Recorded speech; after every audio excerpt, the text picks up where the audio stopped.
You ask Tiger to solve. This deals with linear equations with one unknown. The final result is x equals 10. Let's solve it step by step. Simplify the expression.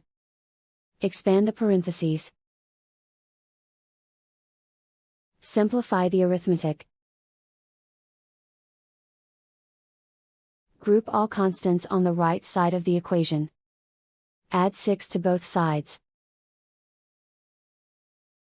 Simplify the arithmetic.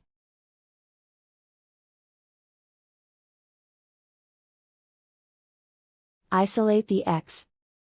Divide both sides by 2. Simplify the fraction. Find the greatest common factor of the numerator and denominator. Factor out and cancel the greatest common factor. And so the final result is x equals 10.